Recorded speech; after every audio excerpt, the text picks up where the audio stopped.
अथर्ववेदे पञ्चमाष्टके प्रथमोऽध्यायः। स्पृशे नरादिवो अस्य प्रसन्ताश्विनाहुवेदरमाणो अर्कैः या सद्यहुस्राव्युषिज्मो अन्तान्युयोषतः पर्युरोवरांसि ता यज्ञमाशुचिभिश्चक्रमाणा रथस्य भानुं मृडुचोरजोभिः पुरोवरांस्यमितामिमानापो धन्वान्यति याथो अज्रान् ताहत्यत्वर्तिर्यदरध्रमुग्रेत्थाधिय ऊहतुः शश्वदश्वैः मनोजवेभिर्शिरैः शयद्धे परिव्यथिर्दाशुषो मर्त्यस्य तानं यशोजरमाणस्य मन्मोपभूषतो युजुजानसप्ति शुभं रक्षमिषमूर्जं वहन्ताहोतायक्षत्प्रत्नो अध्रुग्युवाना तावल्गोदस्रा पुरुषागतमा प्रत्नानं यसा वचसा विवासे या शंसते स्तुवते शम्भविष्ठा बभूवतुर्गृणते चित्रराते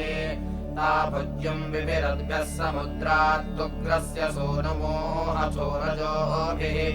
अरेणुभिर्योजनेभिर्भुजन्तापतद्रिभिरर्णसो निरुपस्थात्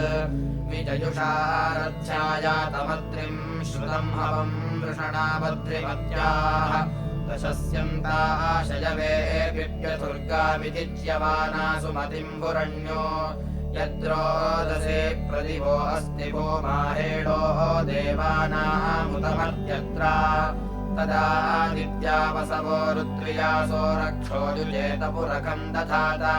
य ईं राजानावृतुथा विदधत्रजसो मित्रो वरुणश्चिकेतत् गम्भीराय रक्षसे हेतिमस्य द्रोघाय चिद्वचस आनवाय अन्तरैश्चक्रैस्तनयाय वर्तिर्द्युमदाय तन्ध्रुवतारथेन सनुत्येन त्यजसामर्थ्यस्य मनुष्यतामपि शीर्षाववृत्तम् आपलमाभिरुतमध्यमाभिर्नियुद्भिर्यातममाभिरर्वाग् दृढस्य चित्कोमतो विमृदस्य दुरोवर्तं गृणते चित्रराति वा अद्यावल्गो पुरुहूताद्यतूतो न स्तोमो विदन्नमस्वान् आयो अर्वाङ्ना सत्याववर्तप्रेष्ठाह्यसथो अस्य मन्वन् अरं मे गन्धं हवनायास्मै गृणानायथाभिवाथो अन्धाः परिहत्यत्वर्तिर्याथो रिषो न यत्परो नान्तरस्तु तुर्यात् अकारि वामन्दसो वरे मन्नस्तारिवर्हिः सुप्रायणतमम् उत्तानहस्तो यवजुर्ववन्दावान्नक्षन्तो अत्रय आञ्जन् ऊर्ध्वो वामग्निरध्वरेष्वस्थात् प्ररातिरेति चूर्णिने कृताजे प्रहोता गोर्तमना उराणो युक्तयो नासत्याहवेमन् अधिश्रिये दुहिता सूर्यस्य रथं तस्थौ पुरुभुजा शतोतिम् प्रमायाभिर्मायिना भूतमत्र नरानृतो जनिमन्यज्ञियानाम् युवं श्रीभिर्दर्शताभिराभिः शुभे पुष्टिमोहथुः सूर्यायाः प्रभाम्बयो वपुषेऽनुपप्तन्नक्षद्वाणी सुष्ठुताधिष्ण्यावाम् आवाम्बयोश्वासो बहिष्ठा अभिप्रयो नासत्यावहन्तु प्रभां रथो मनोजवा असज्जीषः पृक्षैषितो अनुपूर्वेः पुरुहिवां पुरुभुजाधेष्णं धेनुन्न इषं बिन्वतमसक्राम् स्तुतश्च वां माध्वे सुष्टुतिश्च रसाश्च ये वामनुरातिमग्मन् उतमरुज्रे पुरयस्य रग्भे सुमीढे शतं वेरुके च पक्वा शाण्डोदाद्धिरणिनस्मद्दिष्टीन् दशवशासो अभिषाचरुष्वान् संवां शताना सत्या सहस्राश्वानां पुरुपन्था गिरेदात् भरद्वाजाय वीरनो गिरेदाद्धता रक्षांसि पुरुदं ससास्युः आवां सुम्ने वरिमन्सुरिभिष्याम् पुरुश्रिय उषसो रोचमाना अस्थुरपान्नोर्मयोरुषन्तः कृणोति विश्वा सुपथा सुगान्यभूतुवस्वी दक्षिणामघोनी भद्रादृक्षपुर्विया विभास्युत्ते शोतिर्भानवोद्यामपप्तन् आविर्वक्षः कृणुषे शुम्भमानोषो देवि रोचमानामहोभिः वहन्ति सीमरुणा सोरुषन्तो गावः सुभगामुर्विया प्रधाना अपेजते शूरो अस्ते वशत्रोन्बाधते तमो अजिरो न वोढ्याः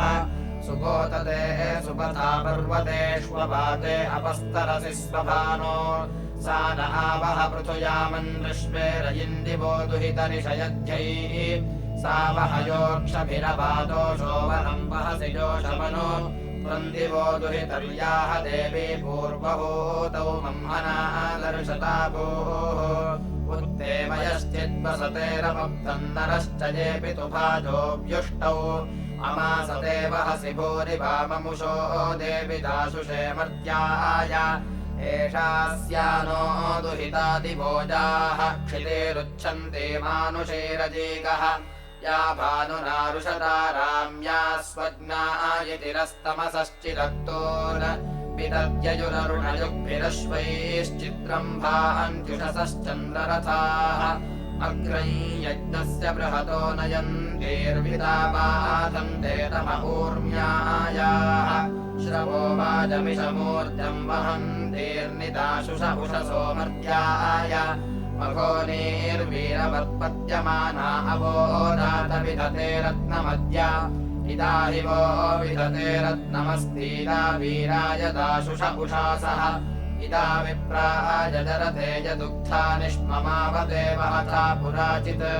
इदा हि तपुषो अत्रिसानो गोत्रागवामङ्गिरसो गृह्णन्ति या अर्गेण बिभिदुर्ब्रह्मणा च सद्या नृणामभवद्देवहूतिः उच्छादिवो दुहितः प्रत्नवन्नो भरद्वाजवद्विधते मघोनि सुवीरम् रयिम् गृणते रिरीह्युरुगायमधिते श्रवो नः वपुर्नुदत्यकितुषे चिदस्तु समानन्नामधेनुपत्यमानम् मर्तेष्वन्यद्दोहसे पीपाय सकच्छुक्रन्दुदुहे पृष्णिरोधाः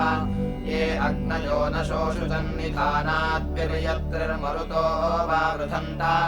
अरेणवो हिरण्ययास एषाम् साकन्द्रम्णैः पुंस्येभिश्चभूवन् रुद्रस्य ये मीढुषः सन्ति पुत्रायांश्चोनुदाधुभिर्भरद्यै विदेहि मातामहो महिषासेत्पृष्टिः सुत्वे गर्भमादात् न य ईशन्ते जनुषो यान्वा अन्तः सन्तो वद्यानि पुनानाः निर्यद्दुह्रेषु तजोनुजोषमनुश्रिया तन्ममुक्षमाणाः मक्षो न येषु दोहसे चिदया आनाम धृष्णुमारुतम् दधानाः न ये स्तौना अयासो मह्नानोचित्सुदानुरवयासदुग्रान् तहि दुग्राश्रवसा धृष्णुषेण उभे युजन्तरोदसे सुमेके अधस्मैषु रोदसी स्वशोचिरामवत्सुतस्थौ नरोगाः अनेनो वो मरुतो यामो अस्पनश्वश्चिद्यमजत्यरथेः अनवसो अनभीषो रजस्तोर्विरोदसे पथ्यायाति साधन् नास्य वर्ता न तरुतान्वस्ति मरुतोऽयमवथवाजसादौ तोके वागोषु तनयेयमप्सु सौरजम् दत्तापार्ये अधद्योः प्रचित्रमर्कम् गृणते तु राजमारुताय स्वतमसे भरध्वम् ये सहांसि सहसा सहम् रेजते अग्ने पृथिवीमखेभ्यः युषीमन्तो अध्वरस्येव जिद्युत्रुषुच्यवसो जुह्वो नाग्नेः अर्चत्रयोधुनयो न वीराभ्राजज्जन्मानो मरुतो अधृष्टाः तम् वृथन्तम् मारुतम् राजदृष्टिम् रुद्रस्य सूनुम् हवसा विवासे दिवश्चर्धाः यशुजयो मनीषा गिरयो नाम उग्रा अस्प्रध्रन् विश्वेषाम् वत्सताम् ज्येष्ठतमा गीर्भिर्मित्रा वरुणा वा वृधत्यैः संया रश्मेव यमदुर्यमिष्ठाद्वाजनाम् असमाबाहुभिः स्वैः इयम् मत्वाम् प्रस्तृणीते मनीषोपप्रिया नमसा बर्हिरच्छा यन्तन्नो मित्रावरुणावदृष्टम् छर्तिर्यद्वाम्बरोध्यम् सुदानो आयातम् मित्रावरुणासु षष्ट्युपप्रिया नमसा हूयमाना संयावप्रस्थो अपसे वदनान् श्रुते यतश्चिद्यतथो महित्वा अश्वानया वादिना भूतबन्धो ऋता यद्गर्भमदितिर्भरथ्यै प्रयामहि महान्ता जायमाना घोरामर्ताय रिपवेदिदेधः विश्वे यद्वाहम् ब्रह्मणा मन्दमानाः क्षत्रम् देवासो अदधुः सजोषाः पर्यद्भूतो रोदसेति दुर्वे सन्ति स्पशो अदब्धासो अमोराः ताहे क्षत्रम् धारये चेहरुद्योन् ब्रह्मेथे सानुमुपमादिपद्योः दृढो नक्षत्र उत विश्वदेवो भूमिमातान्यान्धासिनायोः ता विग्रन्थैथे जठरम् प्रणध्या आयत्सद्मसभृतयः प्रणन्ते न पृश्यन्ते युवतयो वा तावियत्पयो विश्वजिन्वा भरन्ते ता जिह्वया सतमेदम् सुमेधा आयद्वाहम् सत्यो अरतिरते भूत् तद्वाहम् महित्वम् कृतान्नावस्तु युवन्दाशुषे विजयिष्टमंहाः प्रयद्वाहम् मित्रावरुणा स्फूर्धम् प्रियाधामयुपतिता विनन्ते अये देवास ओहसा नमर्ता अयज्ञसाचो अप्यो न पुत्राः वियद्वाचङ्गीस्तासो भरन्ते शंसन्ति केचिन्निविदो मनानाः आद्वाहम् रवाम सत्यान्युक्थानकिर्देवेभिर्यतथो महित्वा अवोरिद्धा वाञ्छर्दिशो अभिष्टौ युवोर्मित्रावरुणावस्कृतो यो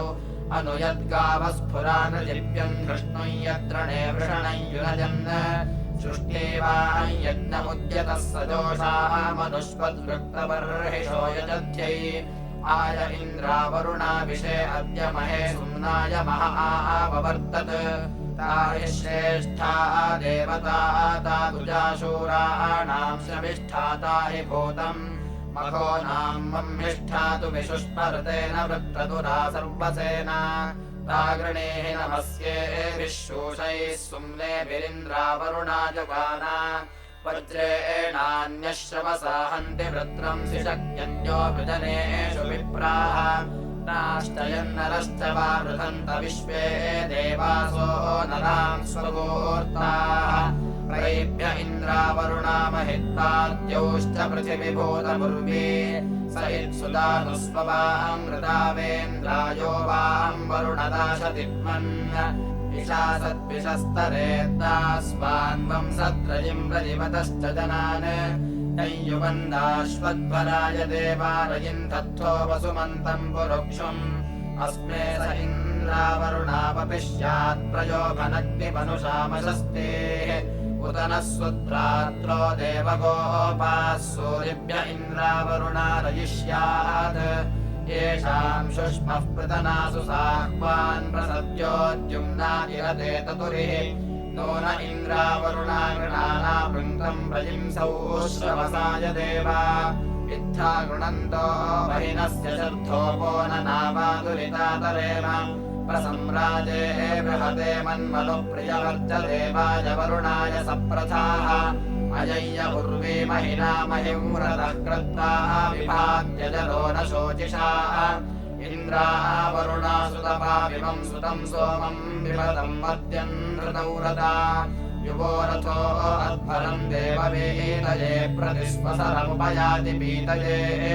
इन्द्रावरुणा मधुमत्तमस्य वृष्णः सोमस्य वृषणा वृषेथा इदम् वामन्धः परिषिक्तमस्मे आसद्यास्मिन् बर्हिषि मादयेथाम् संवाम् कर्मणा समिषाहिनोमीन्द्रा विष्णो अपसस्पारे अस्य दुषेथाम् यज्ञम् द्रविणम् च तत्तमरिष्टैर्नः पथिभिः पारयन्ता या विश्वासाञ्जलितारामतीनामिन्द्रा विष्णो कलशासो मथानाः प्रभाङ्गिरश्यमाना अवन्तु प्रस्तोमासो गीयमानासो अर्कैः इन्द्रा विष्णो मदपते मदानामासो मय्यातम् द्रविणो दधाना संवामञ्जन्पक्तुभिर्मतीनाम् संस्तोमासस्य मानास उक्थैः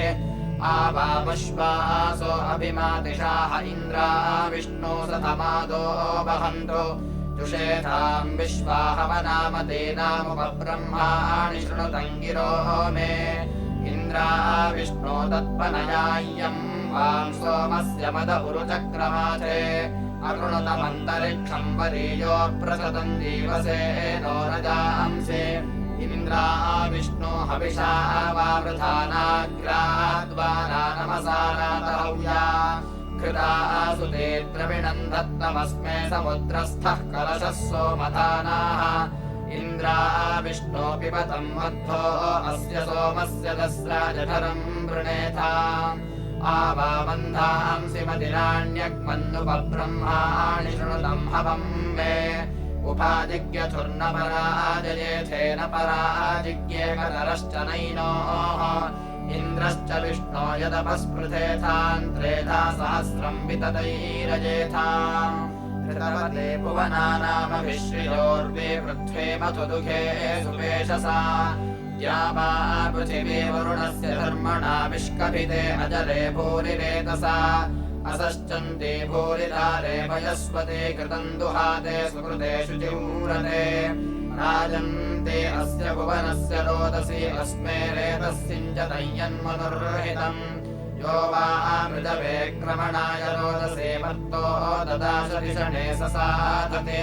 प्रजाभिर्जायते धर्मणस्परियुवोः सिक्ता विषुरूपाणि संव्रता गते नद्या वा पृथिवी अभिवृते कृतश्रिया कृतवृता कृतावृताः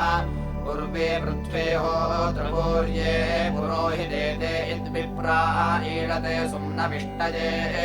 मधुरोद्या वा पृथिवी विमिक्षताम् मधुश्च्युता मधुदुःखे मधुमूरते दधाने यज्ञम् द्रविणम् च देवता महिश्रवो वाजमस्मे सुवीर्यम् ऊर्जन्नोद्योश्च पृथिवी च पिन्वताम् पिता माता विश्वपिता सुतंससा सम्भ्रणाणे रोदसे विश्वशम्भुवासनिम् वाजम् रयिमस्मे समिन्वताम् उदुष्य देवः सविता हिरण्यया बाहो अयम् स्तसवनाय सुक्रतोः कृतेन पाणि अभिपृष्णुते मखो युवा सुदक्षो रजसो विधर्मणे देवस्य भजम् सवितुः समेव निःश्रेष्ठे स्यामवसुनश्च धावने यो विश्वस्य द्विपदो यश्चतुष्पदो निवेशने प्रसवे चासि भूमनः अदब्धेभिः सवितः पादुभिष्टम् शिवेभिरद्य परिपाहिनो गयम् हिरण्यजिह्वः सुविदाय नव्यसे रक्षामाकिर्नो अकशम् स ईशद उदुष्य देवः सविता नमो नाहिरण्यपाणिः प्रतिदोषमस्थात् अयो अनुर्यजतो मन्द्रजिह्वादाशुषे सुपति भूरिभावम् उदो अयाम् उपभक्ते बबाहो हिरण्यया सविता सुप्रतीका दिवोरोहांस्य रुहत्पृथिव्या अरेरमत्पतयत्कच्चिदभ्वम् वाममद्य सवितर्वाममुष्वो दिवे दिवे वाममस्मभ्यम् सावेः वामस्य हि क्षयस्य देवभूरे रजाधिया वामभाजस्याम इन्द्रासो मामहि तद्वाम् महित्वम् युवम् महानि प्रथमानि चक्रथुः युवम् सूर्यम् विविदथुर्युवम् स्वा अर्विश्वातमांस्यातम् निदश्च इन्द्रासो मा वासयथ उषा समुत्सूर्यम् यथो ज्योतिषा सह उपद्याम् स्कम्भतु स्कम्भनेनाप्रथतम् पृथिवीम् मातरम् देम् इन्द्रासो मा वहिमवः परिष्ठाम् अथो वृत्रमनुवाञ्जोरमन्यत प्राणांस्यैरयतम् नदीनामा समुद्राणि बप्रथुः पुरोणे इन्द्रासो मा पक्वमामा स्वन्तर्निगमा विद्रथुर्भक्षणासु जगृभथुरनपिरद्धमासु ऋषच्चित्रासु जगदेष्वन्तः इन्द्रासो मा युवमङ्गदरुद्रमपद्यसातम् श्रुत्यम् रराथे युवम् शुष्मन्नर्यम् चर्षणिभ्यः संविव्यथुः प्रतनाशाः मुग्रा यो अद्रिभिः प्रथमजानता वा बृहस्पतिराङ्गिरसो हविष्मान् विबर्हत्मा प्रागर्म सत्पिता न आरोदसे वृषभोरोरवीते जनाय चिद्य एव तव लोकम् बृहस्पतिर्देवहूतौ चकार धन्वत्राणि विपुरो दर्दरेति जयन् शत्रोऽङ्गमित्रान् वृत्सुसाहन् बृहस्पतिः समजयद्वसो निमहो प्रजान् गोमतो देव एषः अपस्यशासन् स्वा अरप्रतीतो बृहस्पतिर्हन्त्यमित्रमर्कैः सोमा रुद्राधारयेथामसूर्या अम्प्रवामिष्टयोरमश्नुवन्तो दमे दमे सप्तरत्ना दधानाशन्नो भूतम् द्विपदेशम् चतुष्पदे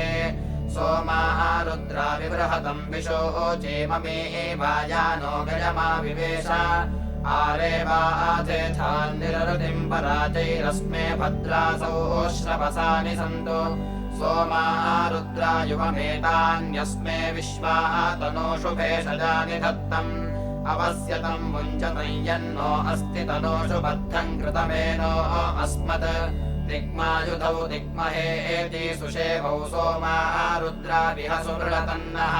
प्रणो मुञ्चतम् वरुणस्य पाशात् गोपायतन्नः सुमनस्य माना जीमोदस्येव भवति प्रत्येकैयद्वर्मेयादि समदामुपस्थे अनाविद्धया तन्वाजयत्वम् सत्त्वा वर्मणो महिमा विपर्तु तन्वनागा तन्वनाजिञ्जयेम तन्वना तीव्राः समदो जयेम धनुःशत्रोरपकामम् गृणोति तन्वना सर्वाः प्रविशो जयेम वक्ष्यन्ति वेदागनीगन्ति कर्णम् प्रियम् सखायम् परिषस्वजाना योषेव शिङ्गे विददाति तन्वज्या इयम् समने पारयन्ति ते आचरन्ति समने मयोषाः मातेव पुत्रम् विभृतामुपस्थे अपशत्रून् विध्यताम् संविधाने आर्द्ने इमे विस्फुरन्ते अमित्रान् बह्वीनाम् पिता बहुरस्य पुत्रश्चिश्चा कृणोति समनामगत्या श्रुतिः सङ्काः प्रदनाश्च सर्वाः पृष्ठे निनद्धो जयति प्रसूतः रथे तिष्ठन् नयति वादिनः पुरो यत्र यत्र कामयते सुषारथिः अभीषूनाम् महिमानम् वनायतमनःपश्चादनु यच्छन्ति रश्मयाः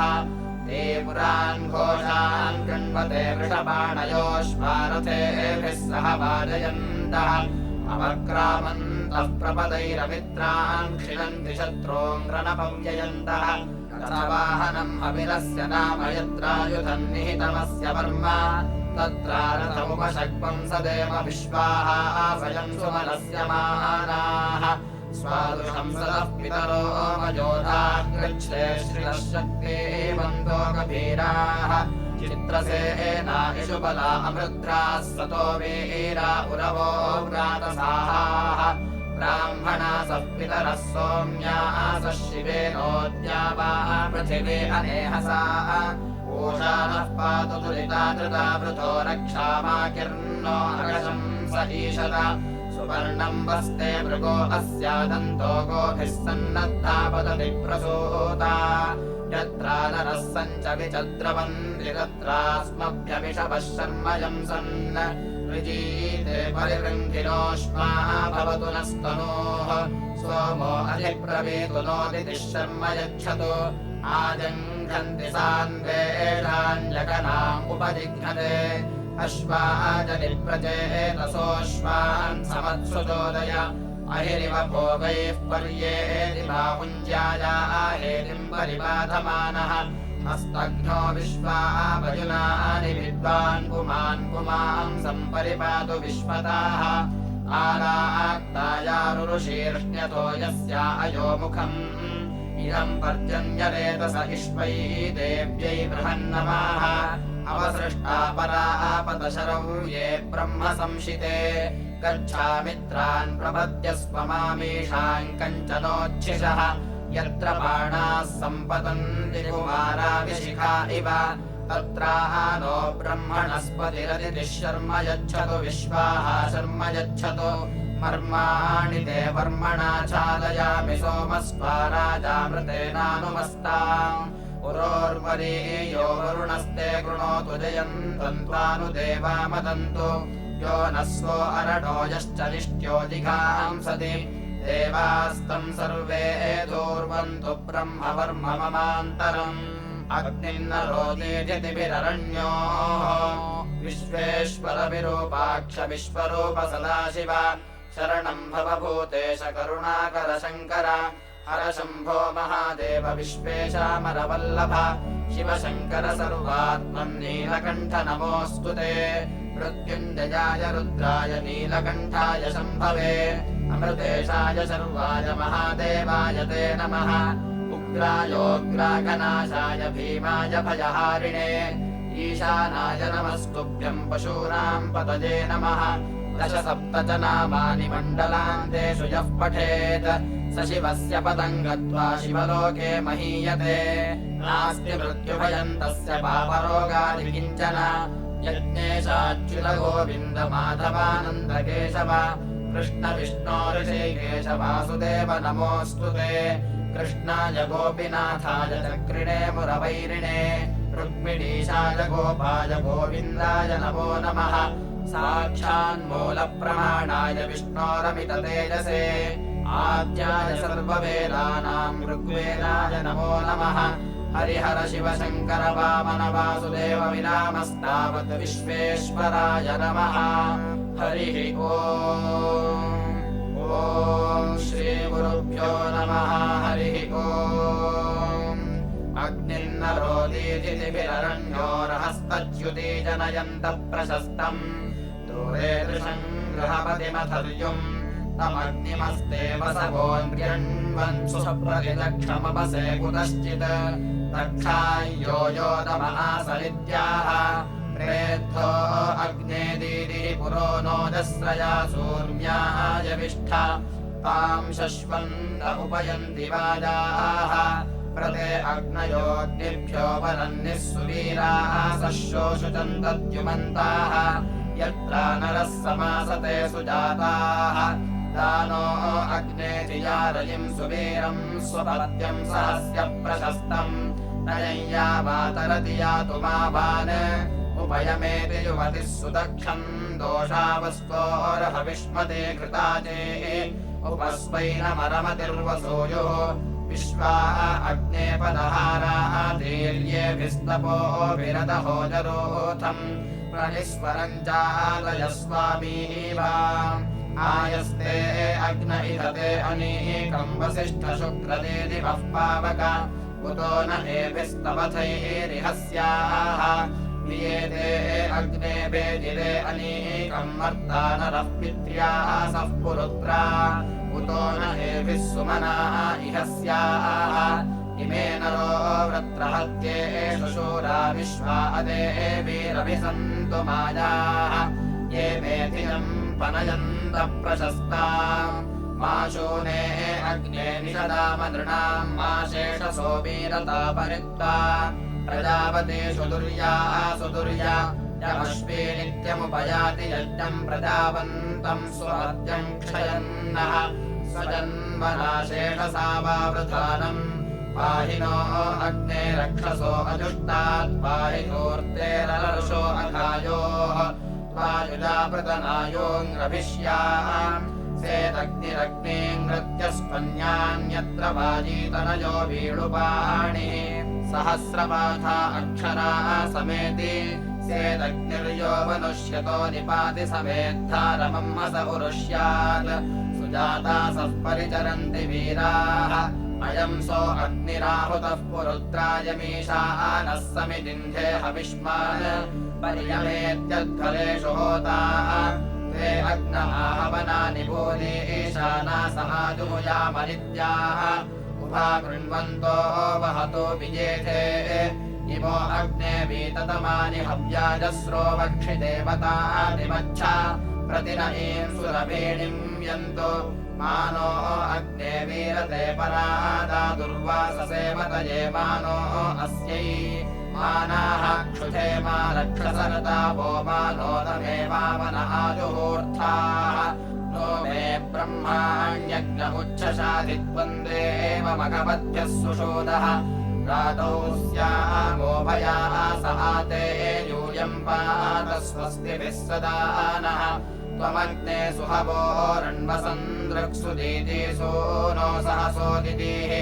मा त्वे स चातनये नित्याधङ्मा वीरो अस्मन्नर्यो विदासीत् मानो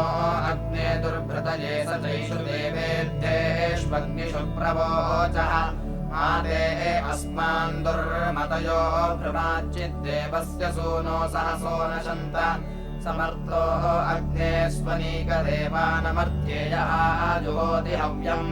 स देवता वसुवनिम् दधाति यम् सूरिरर्थे पृच्छमान एते महो नो अग्ने सुविदस्य विद्वान् रयिम् सूरिभ्यः वः बृहन्तम् येन वयम् सहसा वन्मदेवा वीक्षिता स आयुषा सुवीराः नो मे ब्रह्माण्यग्न उच्छशाधित्वम् देवमघवद्भ्यः सुषूदः राधो स्यामोपया स आते यूयम् पात स्वस्तिभिः सदा नः इति पञ्चमाष्टके प्रथमोऽध्यायः।